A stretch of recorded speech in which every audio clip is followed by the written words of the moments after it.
පිංගතුනේ දීර්ඝායුෂ ලබන්නත් සසර බොහෝ පින් තියෙන්නට ඕනේ. අපි දන්නවා අපේ බුද්ධ ශාසනය තුල දීර්ඝායු සම්පත්තිය ලැබපු භික්ෂුන් වහන්සේලා හිටියා. ඒ අතර බක්කුල මහරහතන් වහන්සේ අවුරුදු 160ක් ආයු වින්දනය කරා. උන්වහන්සේ ගිහි ජීවිතේ අවුරුදු 80ක් ගිහි ජීවිතේ ගත කරලා පැවිදි වුණා. පැවිදි ජීවිතේත් අවුරුදු 80ක්. සම්පූර්ණ ආයුෂ අවුරුදු 160ක්. මේ අවුරුදු 160 පුරාම උන්වහන්සේ කිසිම රෝගයකට කියලා පුංචිම ඖෂධයක්වත් අඩුම ගානේ අරලු ගෙඩියක් තරම්වත් බෙහෙතක් හැටියට භාවිතා කරලා නැහැ කියන උන්වහන්සේගේ ජීවිතේ. ඒ විතරක් නෙමෙයි බක්කුල මහරහතන් වහන්සේගේ ජීවිත කතාවේ හරීම ආශ්චර්යමත් තොරතුරු තියෙනවා. උන්වහන්සේ සසරේ ඒකා සංකේය කල්ප ලක්ෂයක්ම සසරේ නිරෝගී සම්පත්තිය වෙනුවෙන් පින් කරලා තියෙනවා. මීට ඒකා සංකේය කල්ප ලක්ෂයකට පෙර පහළ වෙච්ච බුදුරජාණන් වහන්සේ නමකට ගිලන් වෙච්ච වෙලාවේ අප උපස්ථාන කරලා බෙහෙත් හේත් පරිත්‍යාග කරලා එදා ප්‍රාර්ථනාවක් කරා උන්වහන්සේට කුඩා වූද මහත් වූද රෝගයක් කියන වචනේ මට සසරේ නිවන් දකින්න තෙක් අහන්නවත් නොලැබේවා කියලා. ඔය විදිහට පින් කරගෙන ඇවිල්ලා කල්ප ලක්ෂයකට පෙර තමයි විවරණ ගන්නෙ. මොකද උන්වහන්සේ 80 මහා ශ්‍රාවකයන් වහන්සේලාට අයිති කෙනෙක්. කල්ප ලක්ෂයකට පෙර විවරණ අරගෙන උන්වහන්සේ පාරමී පුරාගෙන එනවා නිරෝගී සම්පත්තියෙන් අග්‍රස්ථාන ලබන අල්ප ආබාධ ඇති භික්ෂුන් වහන්සේලා අතර අග්‍රස්ථාන ලබන සසර පින් කරගෙන ආවා. ඒ අතර ගිලානෝපස්ථානයේ ගිලන් වෙච්ච අයට අප උපස්ථාන කිරීම, අබේදානය ලබා දීම, ප්‍රාණඝාත ආදී අකුසල් වලින් වැළකීම, සත්ව හිංසාවෙන් වැළකීම, මේ වගේ පින්කම් කෙනෙකුට දීර්ඝායුෂ ලබන්න උපකාර කරනවා. විපස්සී බුද්ධ ශාසනයේ මීට කල්ප 90කට පෙර එදා 이르දිමත් තාපසයෙක් හැටියට තමයි ওই බක්කුල මහරහතන් වහන්සේගේ පෙර ජීවිතේ සඳහන් වෙන්නේ. හිමාල මහ වනාන්තරයේ 이르දිමත් තාපසයෙක් හැටියට අහසින් යන්න පුළුවන් 이르දි ඇතුව පංච අභිඥා ලබාගෙන වාසය කරා. දවසක් අහසින් යනකොට දැක්කා විපස්සී බුදුරජාණන් වහන්සේ ඇතුළු ලක්ෂයක් සංඝ පිරිස හිමාල මහ වනාන්තරයේ ආශ්‍රිතව තමයි වස් කාලේ වස් සමාදන් වෙලා හිටියේ. බොහෝ භික්ෂුන් වහන්සේලා මේ කැලේ වැඩ ඉන්නවා. ඒ ගමනේ ආපහු අහසින් පහළට බැහැලා මේ මහරහතන් වහන්සේලා බුදුරජාණන් වහන්සේගේ සුවදුක් විමසන් එනකොට දකිනවා විපස්සී බුදුරජාණන් වහන්සේත් අගසව් දෙනමත් ඇරෙන්න අනෙක් සියලුම සංඝයා විස සහිත පුෂ්පයන්ගේ සැර ආග්‍රහණය වීම නිසා උණ රෝගයකින් පීඩාවට පත් වෙලා. විපුෂ්පක කියලා තමයි ඒ කාලේ ඒ රෝගේ හඳුන්වලා තියෙන්නේ. විස සහිත මේ පුෂ්පයන්ගේ සැර ආග්‍රහණය වීම නිසා හැදිච්ච ලෙඩක් ඒ කාලේ. ඒ වෙලාවේ මේ 이르දිමත් තාපසයන් වහන්සේ බුදුරජාණන් වහන්සේගෙන් අවසර ඉල්ලනවා, ස්වාමීනි භාග්‍යතුන් වහන්සේ මට අවසර දෙන්න. මම දන්නවා මේ මහ කැලේ තියෙන බෙහෙත් ඖෂධ. මගේ 이르දි බලයෙන් මං අහසින් ගිහිල්ලා මේ ඖෂධ හොයාගෙන එකතු කරගෙන ඇවිල්ලා මගේ අතින්ම මේ සියලු දෙනාටම බෙහෙත් හදලා මේ සියලු සංඝයා වෙනුවෙන් බෙහෙත් කරන්න තථාගතයන් වහන්සේ මට අවසර දෙන්න කියලා අවසර අරගෙන එදා මේ බක්කුල තාපසයන් වහන්සේගේ පෙර සංසාර ජීවිතේ මේ තාපසයන් වහන්සේ අහසින් ගිහිල්ලා බෙහෙත් වර්ග, කොළ, ගෙඩි, මුල් වර්ග, ඖෂධීය දේවල් හිමාල මහ වනාන්තරයේ පුරාම තියෙන වටිනා බෙහෙත් වර්ග එකතු කරගෙන ඇවිල්ලා තමන්ගේ මතින් බෙහෙත් කොටලා බෙහෙත් සකස් කරලා අර සංඝයාට බෙහෙත් ඖෂධ සකස් කර කර දීලා සියලුම භික්ෂුන් වහන්සේලාව සුවපත් කෙරෙව්වා. එතකොට මේ වගේ සසරේ උන්වහන්සේ ගිලානෝපස්ථානයේ තුලම ගිලන් වෙච්ච අයට, භික්ෂුන් වහන්සේලාට, ගිලන් වෙච්ච මිනිස්සුන්ට අප උපස්ථාන කරලා ඒ රැස් කරගත්ත පිනම තමයි ගෞතම බුද්ධ ශාසනය තුළ උන්වහන්සේ නිරෝගී අල්පාබාධ ඇති භික්‍ෂූන් වහන්සේලා අතර අග්‍රස්ථාන ලැබුවේ. උන්වහන්සේගේ ජීවිත කතාව සඳහන් වෙනවා තේර ගාථාවල බක්කුල මහරහතන් වහන්සේගේ සිදුවීම් ධර්මය සඳහන් වන තැන්වල උන්වහන්සේට එකම දවසක් කිඹුහුමක් ගියා කියනවා කයට පුංචි අපහසුවක් දැනුණ කියන ඔච්චරමයි කියන. මේ ශරීරයට කිසිම අපහසුවක් පීඩාවක් වෙහෙසක් කවමදාවත් දැනිල නෑ කියන. ඔබට හිතාගන්නවත් පුළුවන්ද බක්කුල මහරහතන් වහන්සේගේ පැවිදි ජීවිතයේ උන්වහන්සේ කවමදාවත් නිදාගන්න ඉරියව්වෙන්වත් ඉඳල නෑ කියන. නිදාගන්නවා තිය නිදාගන්න ඉරියව්වත් උන්වහන්සේ භාවිතා කරේ නෑ කියන.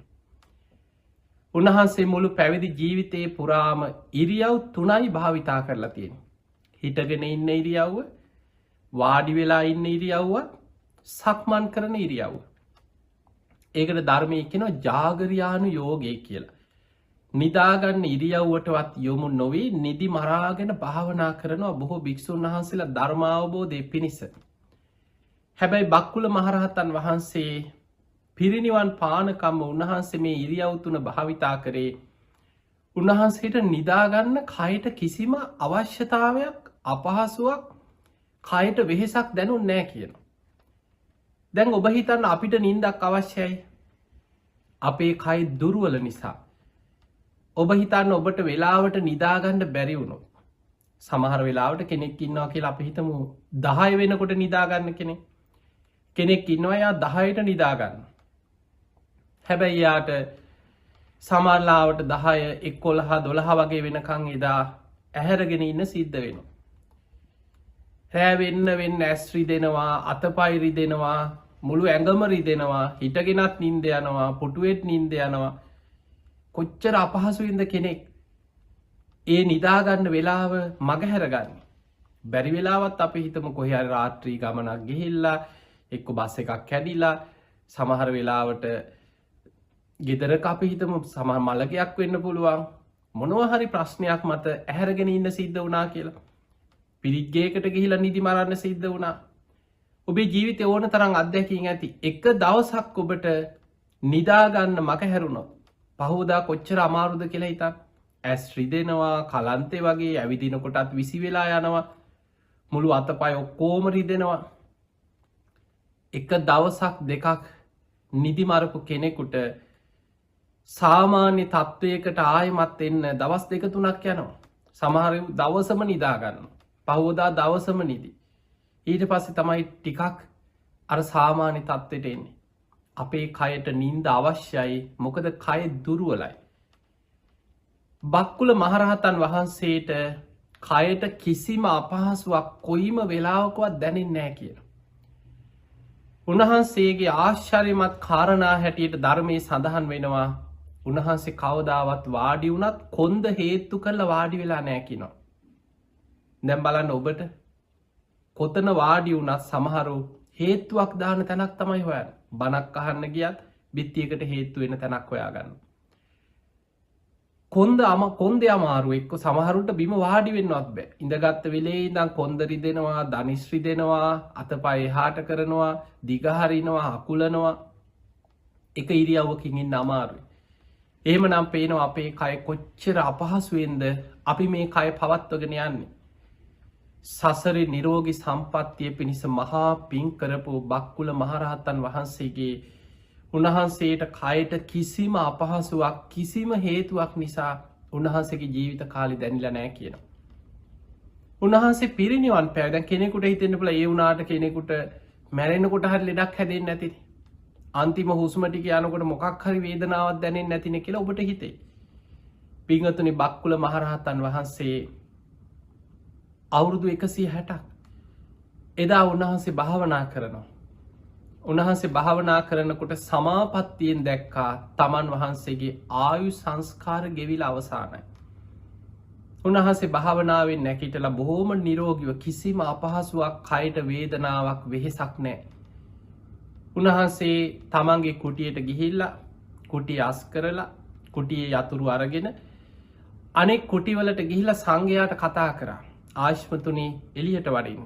ආශ්මතුන්ලා කුටි වලින් එළියට වඩින්න. මම පිරිනිවන් පාන්නයි යන්නේ. ආශ්මතුන්ලා එන්න කියලා අනේ භික්ෂූන් වහන්සේලා සියලු දෙනාව කතා කරලා ඒ අයට තමන්ගේ කුටියේ යතුරු බාර දීලා උන්වහන්සේ ඒ අයට කියනවා මම දැන් පිරිනිවන් පානවා. මේ පණවිඩයට බොහෝ පිරිසක් ඒ භූමියට රැස් වුණා.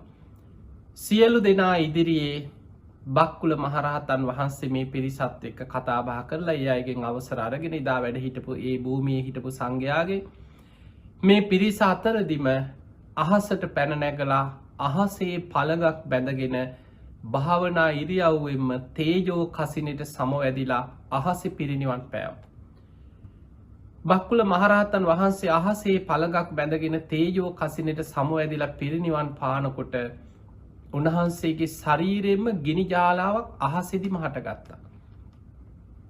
පිරිනිවන් පානවත් සමගම ශරීරයෙන්ම හටගත්ත ගිනි ජාලාවෙන් අහසෙම උන්වහන්සේගේ ශ්‍රී දේහය ආදාහනය වෙලා අලුවත් දැලිවත් දූවිලිවත් ඉතිරි නොවී ඒ ශරීරය ගිතෙල් ටිකක් දැවෙනවා වගේ අහසේ දැවිලා අතුරුදහන් වුණා කියලා. නමුත් උන්වහන්සේ අධිෂ්ඨානයක් කරනවා අනාගතයේ බොහෝ පිරිසක් නිරෝගී සම්පත්තිය වෙනුවෙන් උන්වහන්සේව සිහිපත් කරගෙන වන්දනාමාන කරනවා.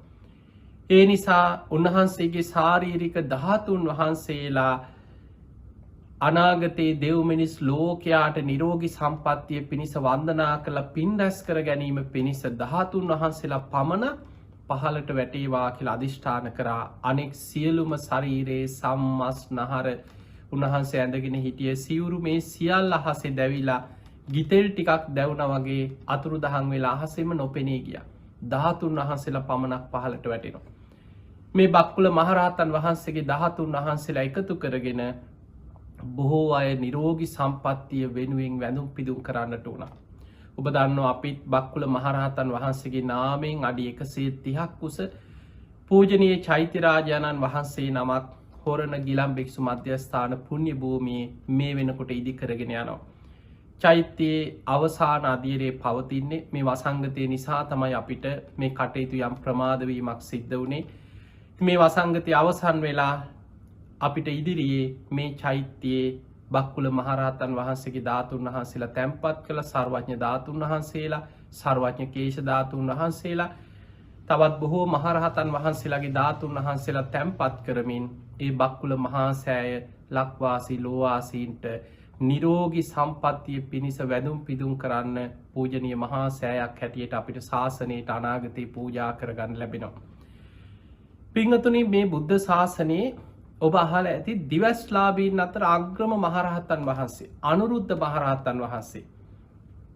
උන්වහන්සේත් අවුරුදු 150ක් වැඩ හිටියා. උන්වහන්සේ අවුරුදු 150ක් වැඩ ඉඳලා තමයි පිරිනිවන් පෑවේ. ඔබ අහලා ඇති අපේ බුදුරජාණන් වහන්සේ වැඩ ඉන්න කාලේ සාමාන්‍ය මිනිස්සුන්ගේ ආයු අපේක්ෂාව අවුරුදු 120යි. ඒ කියන්නේ සාමාන්‍ය ආයු අපේක්ෂණය. ඊට වඩා වැඩිපුර බක්කුල මහරහතන් වහන්සේ අවුරුදු 160ක් වැඩ හිටියා. අනුරුද්ධ මහරහතන් වහන්සේ අවුරුදු 150ක් වැඩ හිටියා. ඊළඟට විසාකා උපාසිකාව. දැන් බුද්ධ ශාසනයේ පැවිදි අය අතර ගත්තොත් ආනන්ද මහරහතන් වහන්සේ ආනන්ද හාමුදුරුවෝ අවුරුදු 120ක්ම වැඩ හිටියා. පළවෙනි ධර්ම සංගායනාවට මූලිකත්වයේ ගත්ත මහා කාශ්‍යප මහරහතන් වහන්සේ අවුරුදු 120ක් වැඩ හිටියා. තුන්වෙනි ධර්ම සංගායනාවට මූලිකත්වයේ අරගෙන කටයුතු කරපු මොග්ගලී පුත්තිස්ස මහරහතන් වහන්සේ අවුරුදු 120ක්ම වැඩ ඉඳලා පිරිනිවන් පාන. ඒ වගේම ගිහි ශ්‍රාවකයෝ ගැන සඳහන් වෙනවා. ඒ වගේ දීර්ඝායුෂ විඳපු අය ඒ කාලේ. විසාකා උපාසිකාව. දරුවෝ 20 දෙනෙක්ගේ අම්මා කෙනෙක් හැටියට විසාකාව ගැන සඳහන් වෙනවා. එතකොට දරුවෝ 20 දෙනෙක් කුසෙන් බිහි කරලා ඒ දරුවන්ට තමන්ගේ ලේ කිරි කරලා පෝලා ඒත් විසාකාව අවුරුදු 120ක්ම ජීවත් වුණා. වයසට ගියත් විසාකාවගේ තරුණ පෙනුම පංච කල්යාණිය ඒ ශරීර ශක්තිය තිබුණා කියනවා සසරේ දම්පින්කම් කරපු පින නිසා. අන්න එහෙමනම් දීර්ඝායුෂ ලබන්නත් ශරීර ශක්තිය ලබන්න දානමය පිනත් උපකාර වෙනවා. පින්වතුනි, ධර්මයේ සඳහන් වෙනවා අපි දන් දෙනකොට කරුණු 5ක් දානයක් එක්ක අපි පූජා කරනවා. දැන් ඔබ ස්වාමින් වහන්සේලාට දානයක් දුන්න වෙන්න පුළුවන්, සතෙකුට කෑම ටිකක් දුන්න වෙන්න පුළුවන්, අසරණ දුගී මගේ යාචකයෙකුට කෑම ටිකක් දෙනවා වෙන්න පුළුවන්. දක්ඛිනා විභංග සූත්‍රයේ බුදුරජාණන් වහන්සේ මේ දානයේ ආනිසංස පෙන්නනවා. දානයේ ආනිසංස හැටියට අපිට ලැබෙනවා ආයු, වර්ණ, සැප, බල, ප්‍රඥා කියන මේ කරුණු 5 උපෝපං ආත්ම භාවවල ආනිසංස හැටියට අපිට ලැබෙනවා. ඒක ලැබෙන්නේ මේ විදිහට. දැන් අපි ගමු ස්වාමින් වහන්සේලා පැත්තෙන්. ඔබ දානයක් සකස් කරගෙන ගිහිල්ලා පන්සලට ස්වාමින් වහන්සේලාට දන් දෙනවා. එක්ක ආරණ්‍යක භාවනා කරන ස්වාමින් වහන්සේ එක නමකට වෙන්න පුළුවන්, පිරිසකට වෙන්න පුළුවන්, සාංගිකව දෙන දානයක් වෙන්න පුළුවන්. ඔබ ස්වාමින් වහන්සේලාට දානයක් පූජා කරනවා. ඒ දානයත් එක්කම ඔබ නොදන්නවා වුණාට කරුණු 5ක් පූජා වෙනවා දානයක් එක්ක. පළවෙනි එක තමයි ස්වාමින් වහන්සේලාට ආයුෂ පූජා කරනවා. පින්වතුනි, අපි කාගෙත් ඔබ මම මේ හැම කෙනෙක්ම හැම සත්වයෙක්ම බුදුරජාණන් වහන්සේ දේශනා කරනවා සබ්බේ සත්තා ආහාරට්ටිතිකා. මේ හැම සත්වයෙක්ම ජීවත් වෙන්නේ ආහාරයක් තුළ. මේ මනුස්සයන් වන අපි කන බොන ආහාරවලට කියන්නේ කබලින්කාර ආහාර. අපිට තියෙන ගොරෝසු ශරීර. සත්වයන්ට අපි දකින්න පේන සත්වයෝ ඉන්නවා, ඒ අය ගොරෝසු ශරීර තියෙන. එතකොට ඒ අය මේ කන්නේ බොන්නේ ගොරෝසු ආහාර. ඒවට ධර්මයේ කියනවා කබලින්කාර ආහාර. එතකොට ඔබ බත් වේවා, වෑංජන වර්ග වේවා, මොනවා හරි දානයක් හැටියට පූජා කරනකොට ඒ ආහාර අපි හිතමු අපි දන්නවා ආහාරය අනලා පළතුරු වේවා, අර තියෙන කැවිලි වර්ග වේවා, බත් වේවා, ඒ කන බොන හැම ආහාරයක්ම අපි මේ කටෙන් ඇතුළට දාගත්තට පස්සේ හපලා මේ ආහාර ජීර්ණයත් එක්ක ශරීරයට මේ ලේ ධාතුවත් එක්ක ගමන් කරලා මේ ශරීරයේ පැවැත්ම පිණිස ශරීර ශක්තිය ලැබෙනවා. ආහාරය තමයි ආයුෂ තීරණය වෙන්නේ. දැන් අපි හිතමු කාට හරි කන්න නැති වුණා කියලා. වේල් කීපයක් ඕන මිනිස්සෙක් දවස් උපරිම 6ක් 7ක් කන්න නැතුව ඉදී. ඊට වඩා ඉන්න පුළුවන් කමක් නැහැ. කන්නෙත් නැතුව වතුරත් නැතුව ඉන්නවා නම් සමහර ඔබ දැකලා ඇති මාරාන්තික උපවාස කියලා තියෙනවානේ. මේ මාරාන්තික උපවාස සමහර ඉන්න හොරෙන් කන අය එක්ක මොනවා හරි හොරෙන් බොනවා. සමහර හරියටම මාරාන්තික උපවාස කරා කියලා හිතක්. කිසිම දෙයක් කන්නෙත් නැතුව බොන්නෙත් නැතුව දිවි දෙවනි කොට උපවාසයක් කරනවා කියලා හිතමු. මාරාන්තික උපවාසයක් කෑම බීම වර්ජනය කරලා. දවස් 2-3 යනකොට කලන්තය හැදෙනවා. එහෙම සිහිසුන් වෙනවා. ආහාර නැති වුණොත්. ඊට පස්සේ ඔබ දැකලා ඇති සමහර අය ඒ විදිහටම මාරාන්තික කිසිම ආහාරයක් නැතුව උපවාස කර කෙනෙක් දවස් ගාණක් යනකොට එක්ක මැරෙන්නත් පුළුවන්. එක්ක සේලයින් දීලා අරගෙන යන්නේ කෙලින්ම ස්පිරිතාලයක ගිහිල්ලා නවත්තලා සේලයින් දෙන්නේ. ශරීරය දුර්වල වෙනවා ආහාර නැතිවීම තුළ. එහෙමනම් අපි කෙනෙකුට ආහාර වේලක් දන් දෙනවා කියන්නේ එයාට ජීවත්වීම පිණිස ආයුෂ දන් දෙනවා. එහෙමනම් ඔබ ස්වාමින් වහන්සේලාට දානයක් පූජා කරා වෙන්න පුළුවන්. අසරණ දුගී මගේ යාචකයෙකුට කෑම වේලක් දුන්නා වෙන්න පුළුවන්. සතෙකුට ආහාර ටිකක් දුන්නා වෙන්න පුළුවන්. ඔබ දෙන දානයත් එක්ක ඔබ ඒ කෙනාට ඒ පුද්ගලයාට ජීවත්වීම පිණිස ආයුෂයි ඔබ දන් දීලා තියෙන ආහාරයක් එක්ක. ඒකේ ආනිසංස හැටියට ඔබට උපෝපං ආත්ම භාවවල දීර්ඝායු සම්පත්තිය ලබන්න ආහාර දානි උපකාර කරනවා.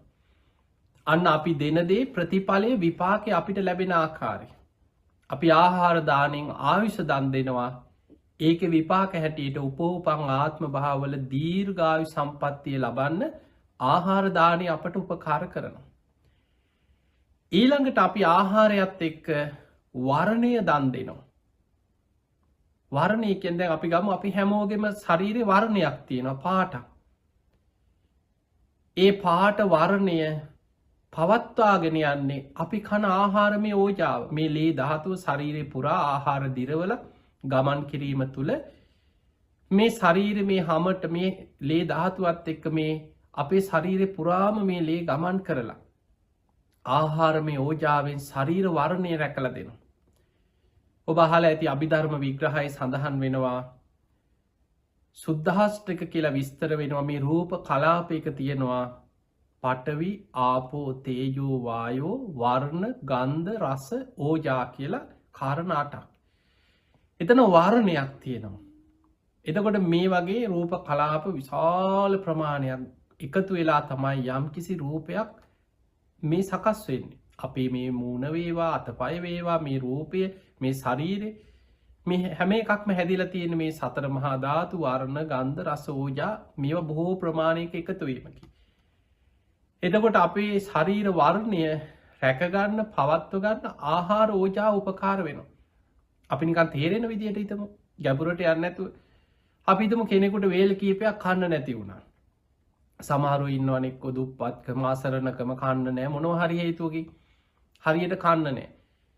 එයාගේ ශරීරෙ කෙට්ටු වෙලා දුර්වර්ණ වෙලා අපි සමහරලාට කෙනෙක් දැක්කාම කියනවා මොකද ඔයාම නිකන් ඇදිලා ගිහිල්ලා. ඔයා නිකන් ඔයා දුර්වර්ණ වෙලා ඔයා නිකන් ඇදිලා ගිහිල්ලා ඔයාගේ මූණේ පිම්පාට නැහැ. ඔයා නිකන් ගොඩක් තෙහෙට්ටුවෙන් වගේ ඔයාගේ නිකන් පාට දැන් ආව පැහැවිලා ගිහිල්ලා මොකද මේ කියලා අහනවා. එතකොට අපිට පේනවා කෙනෙකුට ආහාර හරියට ඒ කන බොන ආහාර පිළිවෙලට නොලැබෙනකොට ශරීර වර්ණය පවත්ව ගන්න බැරි වෙනවා.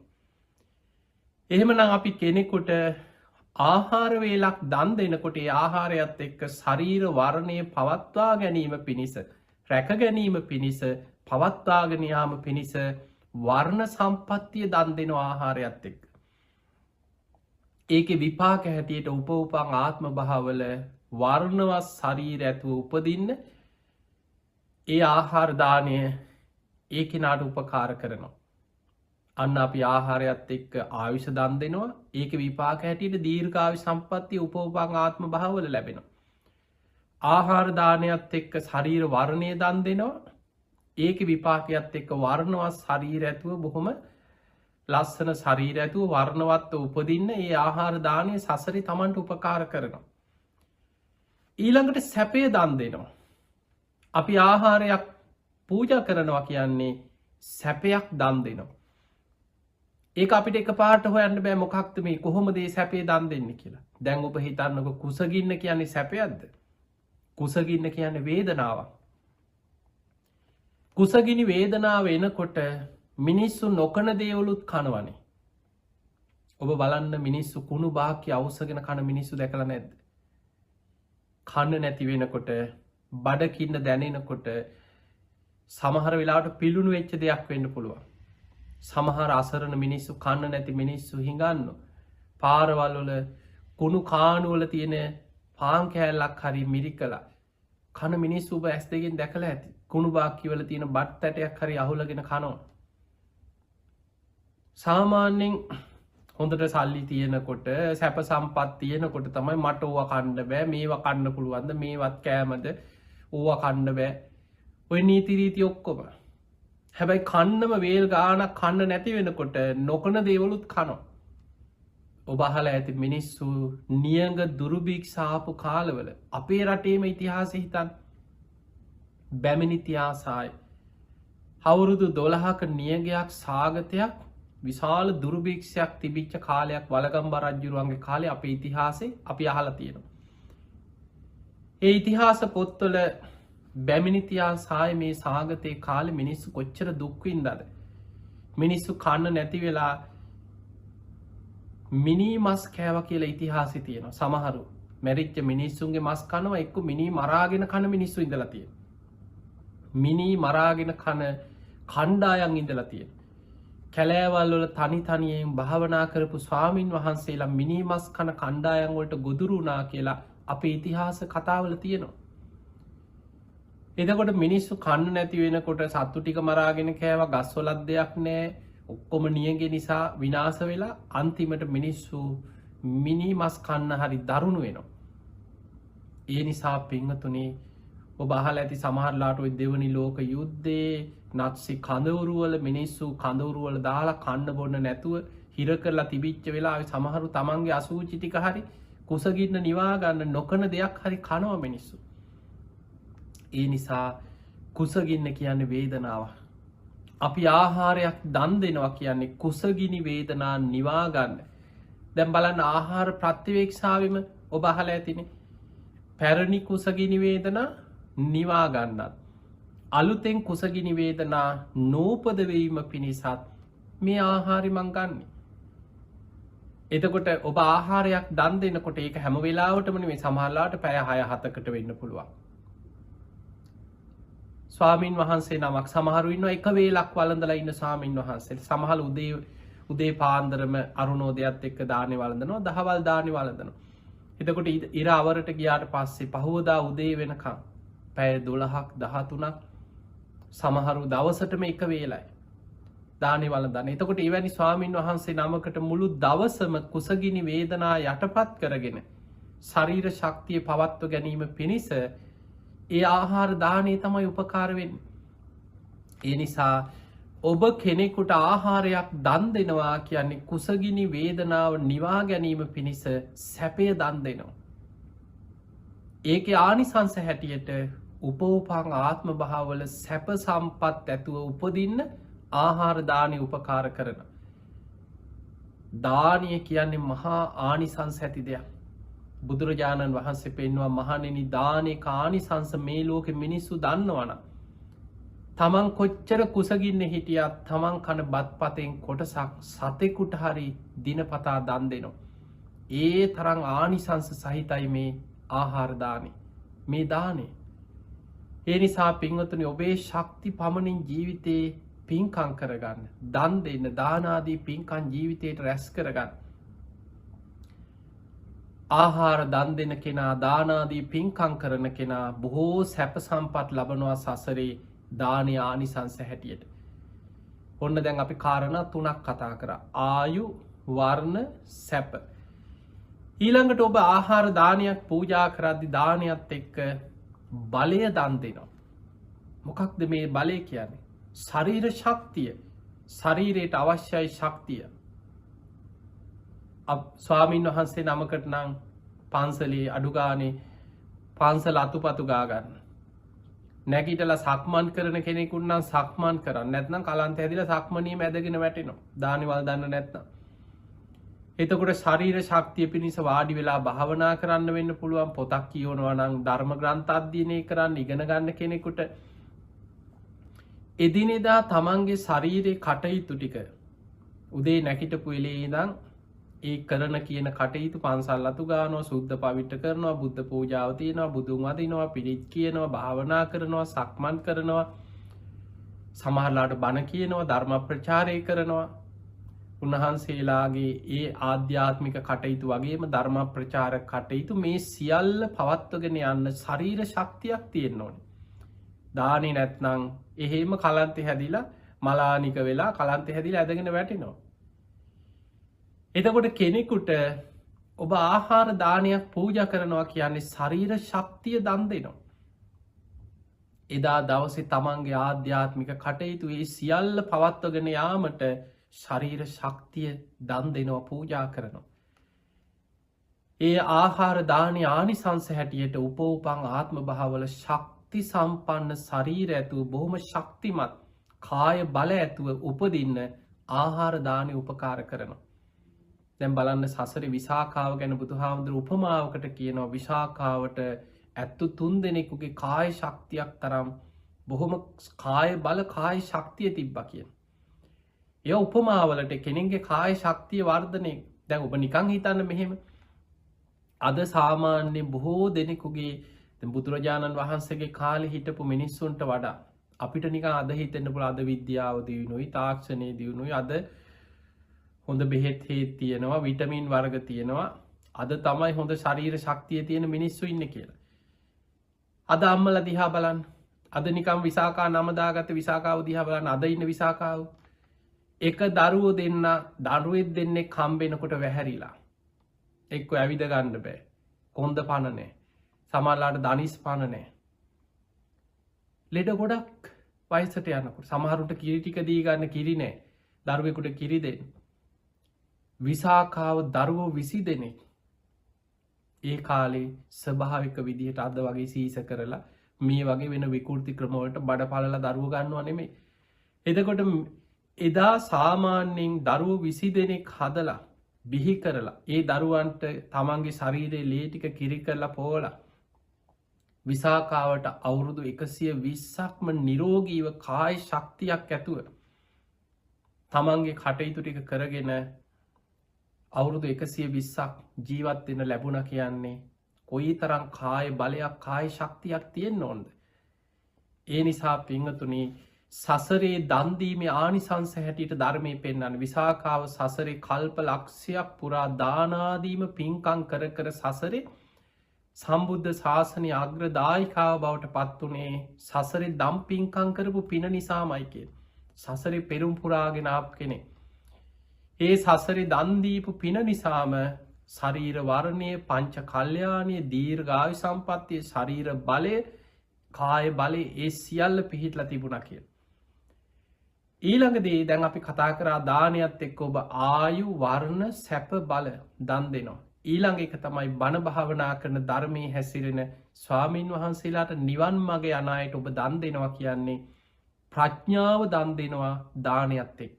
ඒ කොහොමද? දැන් ඔබ හිතන්න ස්වාමීන් වහන්සේ නමක් බණ භාවනා කරගෙන නිවන් මගේ ධර්ම මාර්ගය යන කෙනෙකුට ඔබ දෙන දානය ප්‍රඥාව දියුණු කරගන්න මගේ යන කෙනෙකුට අනුග්‍රහයක්. දැන් ස්වාමීන් වහන්සේ නමක් හම්බ කරලා එක්ක කුඹුරු කරලා වගා කරලා අස්වැන්න අරගෙන ගෙවල් වල උයා පිහාගෙන ඒ විදිහට තමන්ගේ ආහාර අවශ්‍යතාවේ සපුර ගන්න උත්සාහ කරා නම් දැන් ඔබ හිතන්න මිනිස්සු රස්සා කරන්නේ මොකද? ජීවත් වෙන්න. කාලා බීලා ජීවත් වෙන්න. මිනිස්සෙක් ඉගෙන ගන්නවා රස්සා කරන උදේ නැගිටලා රස්සා වලට යනවා මහ රෑ එනවා ඒ ජීවත් වෙන්න මදි. රැටත් රස්සා කරන සමහර රස්සා 2-3 කරනවා ණය වෙනවා. ඒ හැම දෙයක්ම කරන්නේ මේ ආහාර අවශ්‍යතා කාලා බීලා ජීවත් වෙන්න. එතකොට කෙනෙක්ගේ මුළු දවසම මේ ජීවත් වීම පිණිස ආහාර සොයන ප්‍රශ්නය වෙනුවෙන් මුළු දවසම ඉවරයි මිනිස්සෙකුට. ඔය අතරේ සමහරු හවස ගෙදර ඇවිල්ලා බොහොම මහන්සි. ඔය අනේන ගමන් තමයි බණ ටිකක් අහන්නේ. භාවනාවක් කරන්න වෙලාවක් නැහැ. ඉඳගත්තත් එක්ක කොන්දේ අමාරු. මහන්සි. රස්සා කරලා වැඩ කරලා සමහරු කුලී වැඩ කරලා බොහෝ දුක් විඳලා ආහාර අවශ්‍යතාවය වෙනුවෙන් විශාල වෙහෙසක් දරනවා. හැබැයි බුදුරජාණන් වහන්සේ භික්ෂූන් වහන්සේලාට පෙන්නපු මාර්ගය උන්වහන්සේලාට බොහෝ විවේකේ තියෙනවා ප්‍රඥාව දියුණු කරගන්න. උන්වහන්සේලාට ආහාර අවශ්‍යතාවය වෙනුවෙන් ලොකු වෙහෙසක් දරන්න දෙයක් නැහැ. උන්වහන්සේලාට තියෙන්නේ පිණ්ඩපාත යන කෙනෙක් නම් උදේ පාන්දර අවදි වෙලා පාත්‍රය අතට ගත්තා. ගෙපිලි වලින් පිණ්ඩපාතේ වඩිනවා. ඕක තමයි තියෙන වෙලාව. සමහර ලාවට දවසේ පිණ්ඩපාත යන්න අපි හිතමු පැය භාගයක් පැයක් ගියා කියලා හිතමු. බොහෝ දුරක් පිණ්ඩපාතේ ගිහින් එන ස්වාමීන් වහන්සේ නමක් නම් පැයක් විතර. සමහරට පැය 2ක් වෙන් වුණා කියලා හිතන්න. පිණ්ඩපාතේ ගිහිල්ලා පාත්‍රයට ලැබෙන දාන ටික ගත්තා. උන්වහන්සේ වළඳන්නත් පැය භාගයක් විතර අරිමු. පාත්‍රය හොදලා නමලා තිබ්බා. එතනින් ආහාර ප්‍රශ්න ඉවරයි. සමහර ලාවට දවසේම පැයක් පැය එකමාරක් ඒ වෙනුවෙන් ගත කරා පිණ්ඩපාත යන්නයි ලැබිච්ච දාන ටික වළඳන්නයි පාත්‍රය හොදලා නමලා තිබ්බා. එතනින් ආහාර ප්‍රශ්න ඉවරයි. අනේ හෙට කොහොමද හම්බ කරගන්නේ? හෙට උයන්න බඩු තියෙනවද? ඒ ප්‍රශ්නේ ස්වාමීන් වහන්සේලාට නැහැ. එතකොට ධර්ම මාර්ගේ යන කෙනෙකුට අන්න බුදුහාඳුර පෙන්ලා දුන සමහර ලාවට පන්සලක ඉන්න ස්වාමීන් වහන්සේ නමකට නම් පිණ්ඩපාත යන්නේ නැති කෙනෙකුට නම් අපි හිතමු දායකයෝ දාන ටික උදේට දහවල් අරගෙන එනවා. ඒ අරගෙන ආවට පස්සේ යුතුයකමක් වශයෙන් බුද්ධ පූජාව තියලා ඒ ලැබිච්ච දාන ටික පාත්‍රයට හරි බෙදුවට පස්සේ ඒ ටික වළඳලා ඒ අයට පින් දීලා පිරිත් ගාතාවක් කියලා ඒ අයට ආශිර්වාද කරලා භුක්තානුමෝදනා ධර්ම දේශනාවක් කරලා පින් අනුමෝදනාවක් කරලා ඒ මිනිස්සුත් පිනෙන් සතුටු කරවලා එතනින් ආහාර ප්‍රශ්න ඉවරයි. උන්වහන්සේලාට විවේකේ තියෙනවා ආධ්‍යාත්මීය දියුණුව පිණිස පොත්පත් කියවන්න, ධර්ම අධ්‍යයනය කරන්න, බණ භාවනා කරගන්න වෙලාව තියෙනවා. එතකොට ප්‍රඥාව දියුණු කරගෙන නිවන් මගේ යන කෙනෙකුට දානයක් පූජා කිරීම තුළ ප්‍රඥාව දියුණු කර ගැනීම පිණිස අනුග්‍රහයක් ඔබ ලබලා දෙනවා. අන්න ඒකේ විපාක හැටියට උපෝපං ආත්ම භාවල නුවණ ප්‍රඥාව ඇතුව ධර්මාවබෝධයට ඒ සුදුසු නුවණ ප්‍රඥාව ඇතුව උපදින්න ප්‍රඥාවන්ත උපත් ලබන්න නුවණ ඇතිව උපදින්න ආහාරදානී උපකාර කරනවා. එහෙමනම් පින්වතුනි මතක තියාගන්න අපි දීර්ඝායුෂ ලබන්න නම් නිරෝගී සම්පන්නිය ලබන්න නම් කාය බල කාය ශක්තිය ඇතුව උපදින්න නම් ලස්සනට උපදින්න නම් වර්ණ සම්පන්නිය ලබන්න නම් ප්‍රඥාව නුවණ ඇතුව සසරේ උපදින්න නම් ආහාර දානි උපකාර කරනවා. අපි ආහාරයක් දන් දීම තුළ ආයු වර්ණ සැප බල ප්‍රඥා කරුණු පහම ඒ ආහාරයත් එක්ක කෙනෙකුට දන් දෙනවා. ඒකේ විපාක හැටියට උපෝපං ආත්ම භාවවලත් ආයු වර්ණ සැප බල ප්‍රඥාදිය අපිට ආපසු සසරේ විපාක හැටියට ලැබෙනවා. බුදුරජාණන් වහන්සේ පෙන්වුවේ මේ ලැබෙන විපාක එක ආත්මයක් දෙකක් තුනක් නෙමෙයි. සතෙකුට කෑම ටිකක් දුන්නත් ආත්ම 100ක් ආනිසංස තියෙනවා කිය.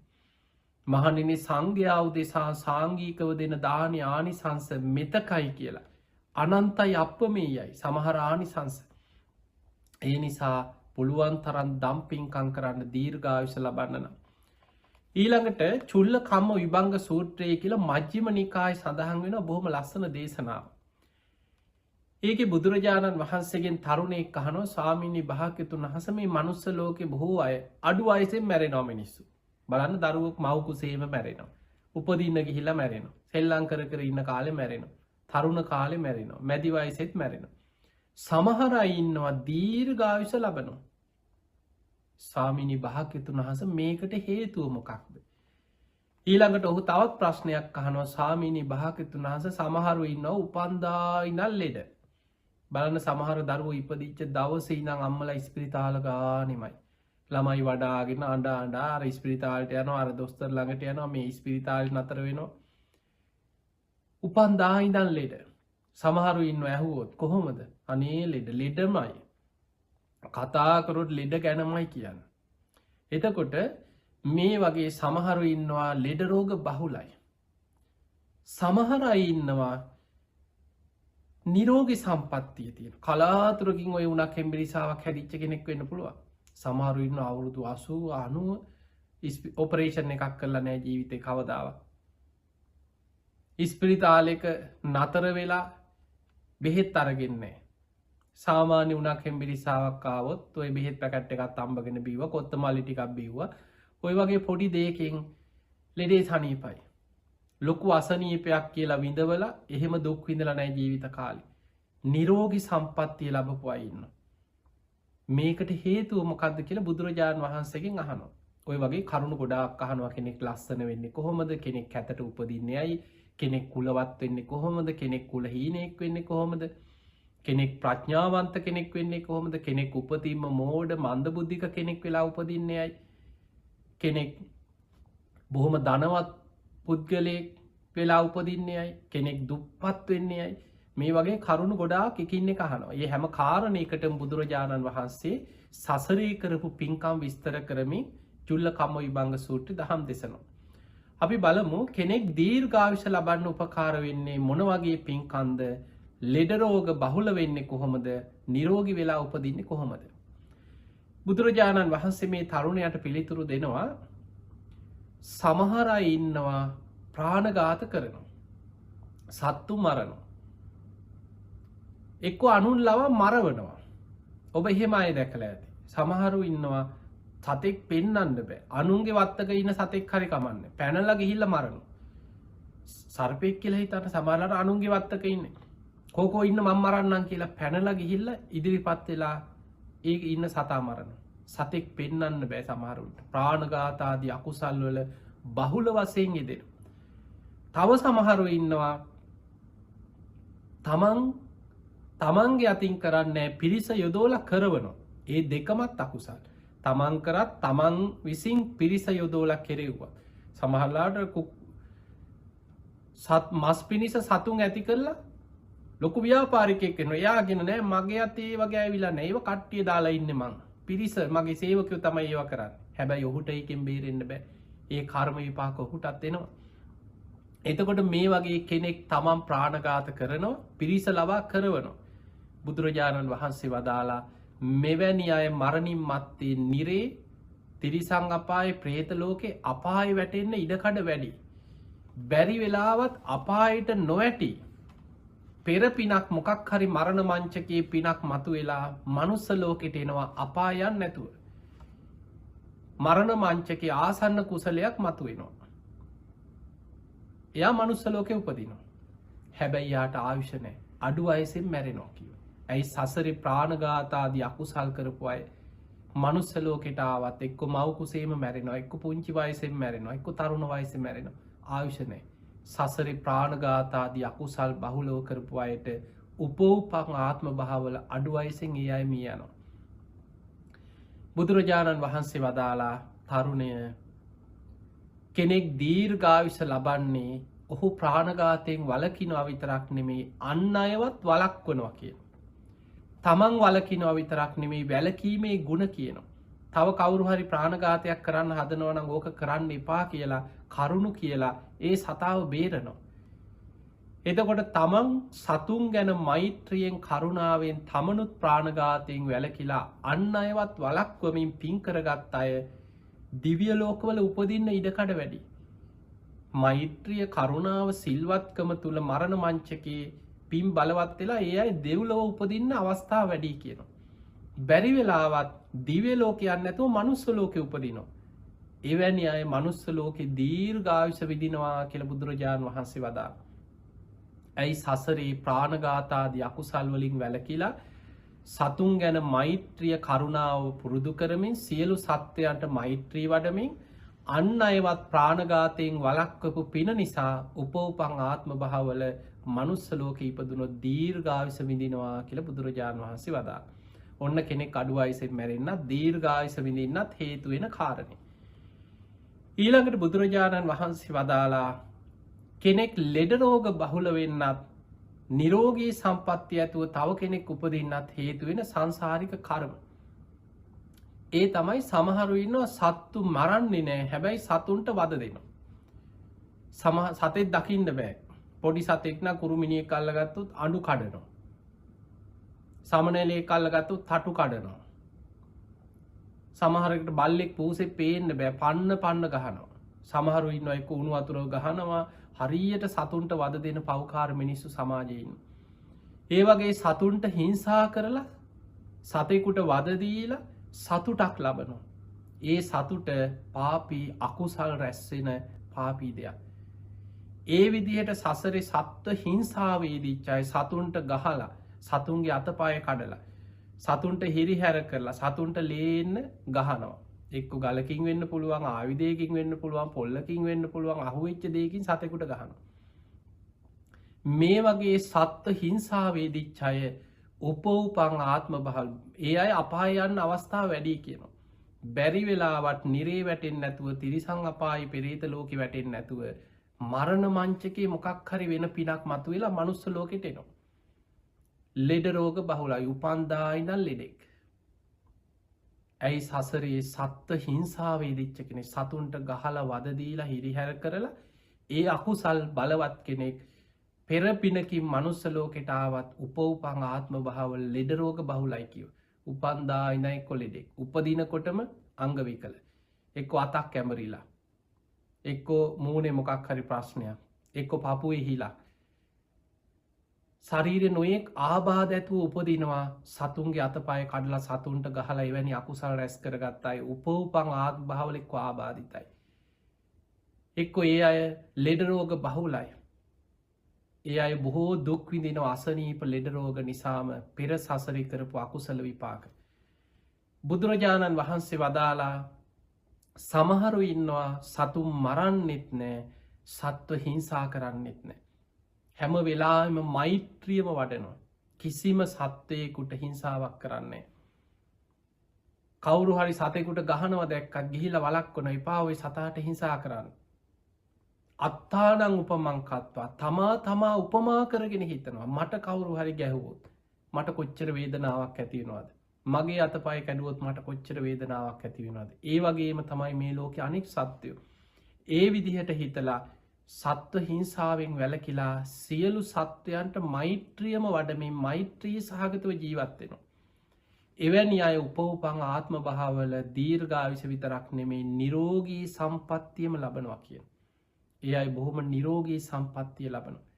ඒ නිසා පිංහතුනේ කෙනෙක් නිරෝගි වෙන්නේ කෙනෙක් ලෙඩරෝග බහුල වෙන්නේ කෙනෙක් දීර්ඝාවිෂ ලබන්න කෙනෙක් අඩුවයිසෙන් මැරෙන්නේ මේවා අපිට අහම්බයක් වගේ පෙනෙන්න තිබුණට ඒ පසු පස වෙස් වලාගෙන අපිට හොයාගන්න බැරි වුණාට අපි කවුරුත් කර්මය දායාද කරගෙන යන ගමන. බුදුරජාණන් වහන්සේ පෙන්වා කම්මස්ස කෝමී කර්මය සොකීය කරගෙනයි අපි යන්න. කම්ම දායාදු කර්මය දෑවැද්ද කරගෙනයි මේ යන්නේ. කම්ම පටිසරනො කර්මය පිළිසරණ කරගෙනයි අපි කවුරුත් ඉන්නේ. කම බන්දු අපේ එකම ඥාතිය එකම නෑ අපිම සසර රැස් කරගත්ත කර්ම යංකම්මං කරිස්සාමි කල්්‍යයානංවා පාපකංවා තස්ස දායාදු. යහපත් දෙයක් කරු සසර යහපත් විපාක අපට ලැබෙනවා. අපි අයහපත් දේවල් රැස්කරොත් ඒ අයහපත් දේවල් අපට සසර විපාකපනි සරගෙන යන්න වෙනවා. ඒ නිසා අපිම වපුරපු දේවල් අපිම නෙලාගෙන යන සංසාර ගමන. ඒ නිසා පින්වතුනි පුළුවන් තරම් පින් කරන්න කුසල් වඩන්. හැම බුදු කෙනෙක්ම පහළ වෙලා අපිට පෙන්නල දෙන්නේ සබ්බ පාපස්සා කරන. සියලු පාපි අකුසල් වලින් වලකින්. කුසලස් උපසප්පදා පුළුවන් තරම් පින් කරන්න කුසල් වඩන්. සචිත්ත පරියෝධපන තමන්ගේ හිත දමනය කරන්න. භාවනාවකේ දෙන සමත විදර්ශනා භාවනා වඩන්. ඒ තම් බුද්ධානු ශාසනම් මෙන්න සියලු බුදුරජාණන් වහන්සේලාගේ අනුශාසනාව. එහෙම නං ඔබ හැම දෙනාම මේ ලැබිච්ච මනුස්ස ජීවිතේ. බලන්න ලෝකෙ වසංගත විපත් ස්වභාවික විපත් අපි දන්න නෑ ජීවිතයේ කවදා කොතන මොන විදියට මොන විපතෙන් අපි මේ යනවද. දැන් ඔබ හිතන්න සසර පින් මේ වසංගතයම වේවා. ඔබ බලන්න මේ මැරෙන මේ යන අයගෙන් සාමාන්‍යින් වැඩිහිටි වයස්වලය බොහෝ වසේ මේ රෝගෙන් මේ යනවා තමයි. හැබැයි ඔබ වෛද්‍යවරුන්ගෙන් අහලා ඒ තොරතුරු හොයල බලන්න සමහර වෛද්‍යවරු මේ තියෙන දත්ත සමහරය මේ වසංගතය මේ කෝවිඩ් වසංගතයම රෝග හැදිච්ච අවුරුදු 85 අවුරුදු 90 අය සුවපත් වෙලා ගෙවල් වල යනවා. සමහරු සනීප වෙනවා.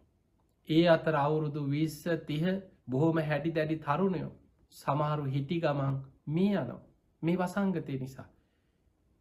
එතකොට සමහර වෙලාවට වයසම අපිට පෙනුනට ඊට එහාගිය තවත් කාරණ අපිට හොයාගන්න බැරි දේවල් කර්මයත් එක ගැලපිච්ච දේවලුත් මේ පසු පස තියෙනවා. ඒ නිසා පින්වතුනි පුළුවන් තරම් පින් කරන්න කුසල් වඩන්න.